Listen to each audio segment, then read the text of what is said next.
Welcome to our guide on how to get good at Zen. Perhaps the most impactful support in the game, a good Zen player can get 5 gold medals and be objectively the best member of their team.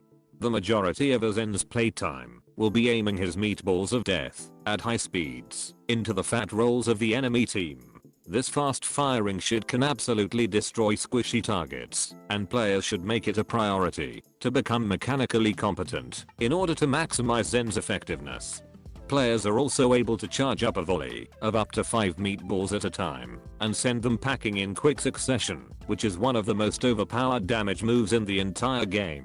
Simply hitting all body shots can kill almost any squishy target from full health, and nearly any tank, if they are all critical hits. This move doesn't even have damage fall off or randomized spread, meaning you can snipe people across the fucking map and flex on your Widow teammate who promised to switch if they didn't get a pick in the first 10 seconds. A good way to abuse this ability is to hide behind corners and peek for only the nanosecond it takes to send your enemy to the Shadow Realm. In fact, a large portion of kills a Zen player is likely to get is from spamming a single pixel of a highly contested choke point at head height.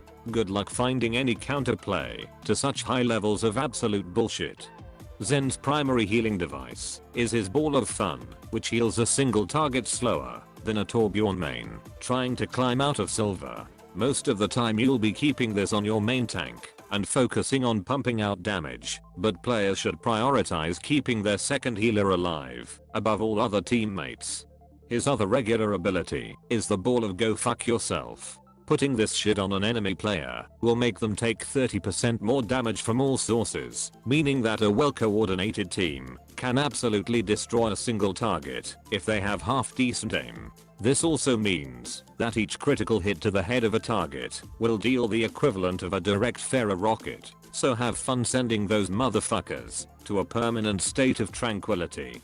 At this point, Zen seems to be yet another fucking damage dealer in an already saturated category, but it's his ultimate ability that gives him the highest clutch potential of all other healers. What many players consider to be the one best ability in the game, this allows Zen to heal everyone around him for 300 HP per second. The classic I don't fucking think so move can save your team in any situation short of a nuclear fucking bomb, and in many cases, completely make up for your previous lack of healing. The most challenging part of using this ability is showing restraint, as it can be far too easy to pop this shit at the first sign of danger.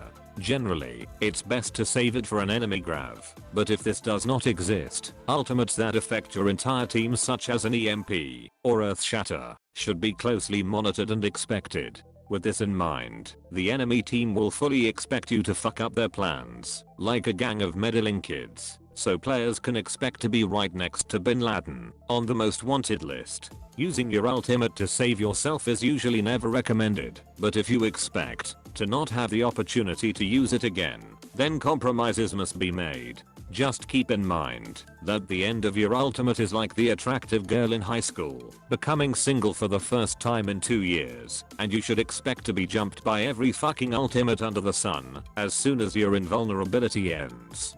It's almost impossible to talk about Zen without mentioning Jonak in the first season of the Overwatch League. Often hailed as the greatest Zen player in the world, his seemingly unbeatable New York team was at times entirely based around his Zen play. This Korean Harry Potter looking motherfucker could heal just as effectively than any other player and often output more damage than both the professional damage dealers on the opposite team. However, as professional support player Custer points out, his teammates know how to protect their star player. I want, in this world, this protection. Look at what happens right here. Dronex just doesn't give a fuck right now. He's got 80% trance, he's just big dicking it on the point, and he gets like solo EMP'd here. Look at how quick he gets support on this. Boom. Instant heals by Arc to save him. Instant Matrix. Kib's like, yo, what the fuck, dude? And just dies. That's some good peeling right there.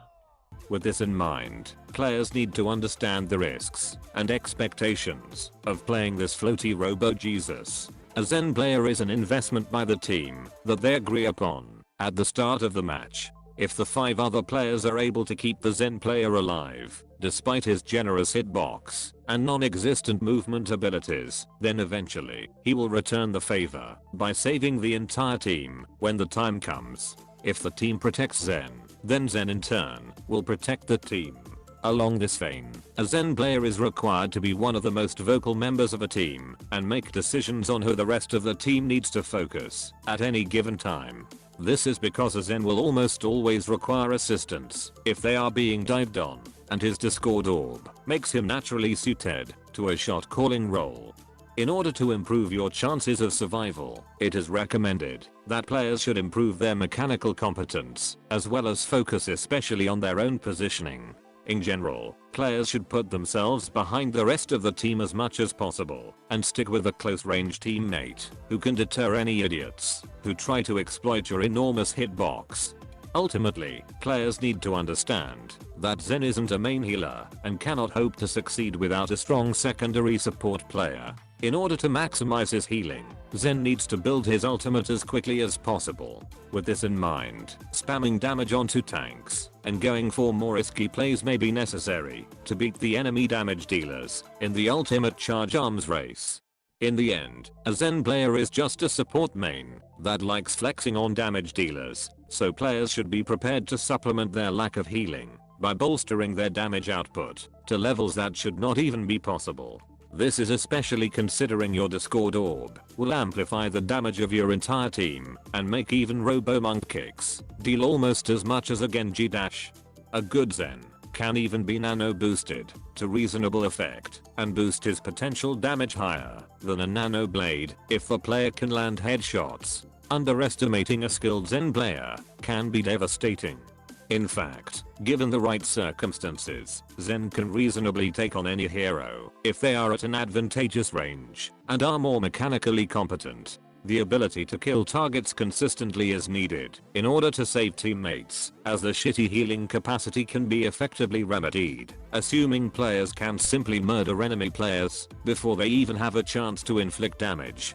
However, with all of the insane benefits of running a Zen, nothing can change the fact that he is still a glass cannon and can be easily fucked up by so many heroes. An EMP will strip away all of his shields, leaving him with only 50 HP left. An Ananade will completely mitigate his ultimate ability, and Reinhardt can just pick him up and take his little monk body well away from the comfort of his team. Not to mention, if the enemy team have a half-decent Doomfist, you just can't play Zen for 10 fucking seconds without being brutally manhandled by an angry Nigerian man. However, it's the times when you get all gold medals, have oppressed the enemy team, and impressed your own, you can rest easy, knowing that all your time to finally get good has left you comfortably vindicated. This concludes today's guide on how to get good at Zen. You will now be one step closer to the Overwatch League and carry harder than a forklift. Subscribe for more guides equally as terrible as this one. But until next time, have fun and embrace the bullshit.